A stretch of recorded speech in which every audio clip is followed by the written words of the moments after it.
pour aller. Et le sous-thème, c'est quoi? La culture de l'évangélisation. On va terminer cette leçon avec évangéliser par le témoignage. La dernière fois, on avait dit par le style de vie. Par le style de vie et maintenant par le témoignage. Acte chapitre 1, verset 8. Il dit, vous allez recevoir une puissance et la puissance va vous donner de devenir des témoins. Donc, cela va vous communiquer un témoignage. Il ne doit pas exister un chrétien qui n'a pas de témoignage. Est-ce que tu te rappelles qu'il fut un moment, personne ne pouvait te dompter? Est-ce que tu te rappelles qu'il fut un moment, tu ne pouvais pas faire une semaine sans avoir rapport sexuel? Tu ne pouvais pas faire 2 jours sans regarder porno? Est-ce que tu te rappelles de la saison, personne ne pouvait te parler? Donc maintenant vous venez à l'église, on dirait que vous avez été parfait depuis le commencement. Il y a des chrétiens qui se présentent sans témoignage, comme s'ils ont toujours été parfaits, comme s'ils ont toujours été saints. Des entraînes de ne pas être reconnaissant de ce que tu étais. Est-ce que tu te rappelles qu'il y avait autrefois? Mais il y a des chrétiens, quand tu les regardes, c'est comme s'il n'y a pas d'autrefois. C'est comme s'ils ont été parfaits. Arrête avec ta marmaille et reconnais d'où tu es quitté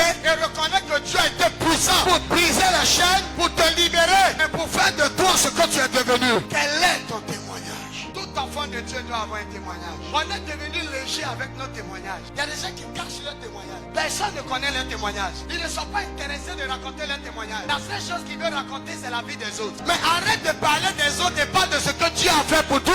Vous n'avez pas de témoignage. Dieu ne vous a pas épargné de la mort. Combien d'occasions de mort toi tu as eu? Et le Seigneur accomplit ces choses dans notre vie. 1. Parce que nous lui avons donné notre vie. 2. Parce que nous sommes devenus des enfants de Dieu. Donc pour son royaume et pour nous-mêmes. 3. C'est pour que les gens voient et que les gens témoignent. On attend dit non, moi j'ai pas de témoignage. Quand j'aurai ma voiture, c'est là j'aurai un témoignage. Quand quelqu'un a un mariage, on trouve que lui il a un témoignage plus que celui qui est célibataire. Ce sont des choses que Dieu fait. Et l'une des choses c'est que je n'ai pas besoin d'attendre une voiture, j'ai un témoignage. Tout le monde te connaissait comme possédé, incapable d'être dompté. Va maintenant leur montrer ton bon sens. Va maintenant leur montrer que tu as changé. Va maintenant leur montrer que Dieu a été puissant dans ta vie. Et raconte-leur. Tu dois raconter. Tu parles avec les gens dans ta maison. Tu parles avec les gens dans ton quartier. Mais tu ne parles même pas de ton témoignage. Tu ne parles même pas de Jésus. Tu parles des choses sans valeur. Et on met de côté notre témoignage. Tu oublies que tu étais un drogué. Les gens maintenant ils cachent. Non, il ne faut pas que les gens sachent que j'étais un drogué. Mais Dieu veut que les gens sachent que toi là tu étais un drogué. Tu caches quoi? Autrefois tu étais pédé. Ne cache pas. Autrefois j'étais ivrogne.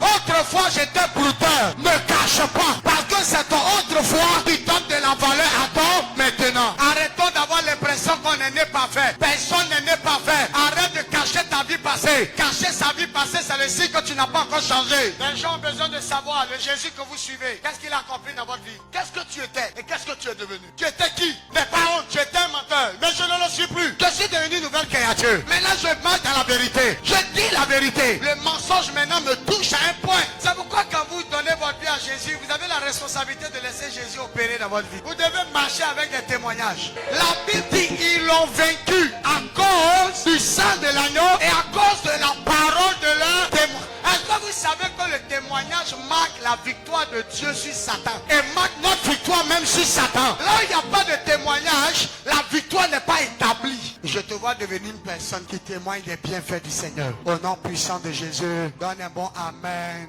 Acclame le Seigneur.